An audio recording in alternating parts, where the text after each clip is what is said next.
Cherokee was sitting on a branch of his favorite tree, forbiddingly smoking the tobacco that was beheld for the elders, as all youths who think they are men do.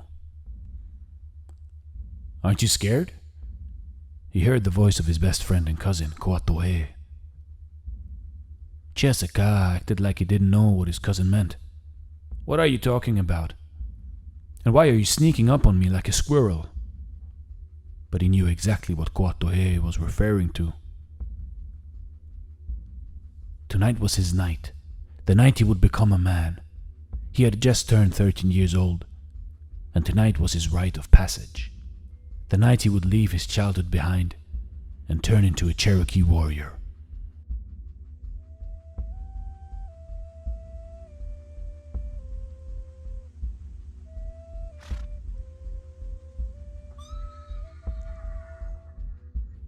"Scared? I've been looking forward to tonight since 13 years, you little coward." Koatoe laughed out loud because he knew his cousin was bluffing, and then passed him some tobacco he had rolled in a leaf. "I may be a year younger than you, brave warrior," pausing to laugh again, "but I still know that I am terrified of my rite of passage, and I know that you are too right now." Cherokee tried to look seriously for a second, but then his face turned into a smile, while his gaze fixated to the distant lands in front of him. Cherokee land, their land. For generations and generations, brave Cherokee warriors hunted, protected their kin, and fought off other tribes.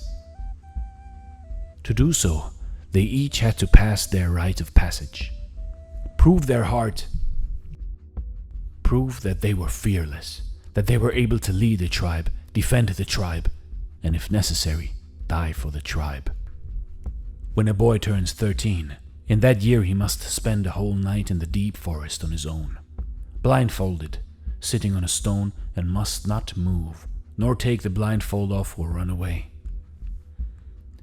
It sounded childish at first thought, but only at first thought. He would be deep in the forests, a dangerous place full of wolves, bears, snakes, maybe hunters of other tribes, or even these white men who were from a place far away and could not speak the language of the lands. On his own, and far away from his tribe, he would have to prove that he had it in him. And what he didn't tell his cousin Koatoe was that he was terrified to the bone. But he didn't have a choice, it had to be done. And his father had chosen tonight, the night of the big moon, and he would also be the one who would lead him blindfolded into the forest and then leave him there overnight. Once the boy survives the night, he is a man. He cannot tell the other boys of his experience. Each boy must come into his own manhood. 2 hours later, the sun started to go down, and his father met him in front of their tent. Usually affectionate and kind, he suddenly had a serious and unforgiving face and stood there nodding his head in approval as he saw his son approaching.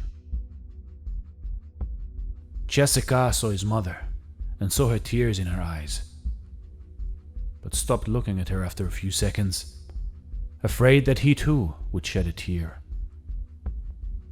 The whole tribe had gathered. He saw Sekuya, his uncle and father of Koatoe. Atakulakula, the big chief of the tribe, was there, and he also recognized his friends, Waya and Atsadi. With a firm grip, his father held him by the shoulders and blindfolded his eyes. What struck him the most was the silence, and how seriously everyone took this occasion, making his heart beat even more.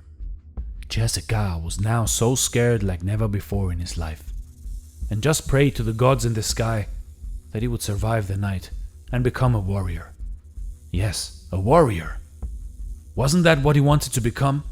Make his father proud, his mother proud, and make the whole tribe look up to him. The thought of wearing the mark of the warrior on his face made him happy for a while and clouded out the negative thoughts he had had the days prior.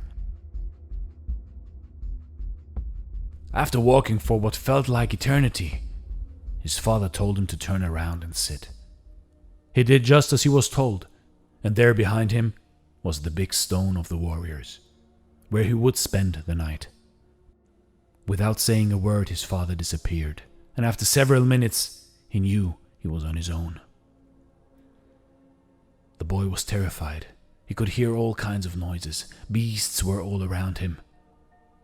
Maybe even some human would hurt him. The wind blew the grass and the earth, and it shook his stump, but he sat stoically. Even as he heard the wolves howl, he stayed there, blindfolded and didn't move an inch. When he heard the grizzly breathing down his neck, he didn't flinch. As he heard voices of other Cherokee, who he knew they were from another tribe, he sat quietly and determined. As the rain came, he let it touch his hair and body without moving. He felt a snake crawling on his arm, and was fearing death, but stayed vigilant and a warrior at heart throughout. Finally, after a horrific night, the sun appeared and he removed his blindfold. It was then that he saw his father, sitting on a stone next to him, at watch the entire night. "Father," Jessica said. "Congratulations, son. Now you are a Cherokee warrior," he said with a smile on his face as he passed him some tobacco rolled up in a leaf. Jessica couldn't believe his eyes. "What, you thought I didn't know you were smoking secretly upon your tree?" his father said. "But don't tell your mother I gave you this." Jessica had to fight the tears, so emotional was this moment. His father had been there all night, watching out for his safety, and he, Jessica, had been brave in front of his father's eyes, and even got offered the tobacco of the elders and grown men. "Now, Jessica, we are more than father and son. We are two warriors of the same tribe." Jessica couldn't wait any longer, ran up to his father and gave him a grizzly bear's hug. "You see, we are never truly alone. Even when we do not know it, our family and friends are watching out for us, sitting on a stone beside us. In their thoughts, in their dreams, in their prayers, they are with us. You are never truly alone, no matter how bleak the situation might seem like. You are one of the tribe, and if you prove your heart, you will be a Cherokee warrior also. Thanks for watching, and stay blessed."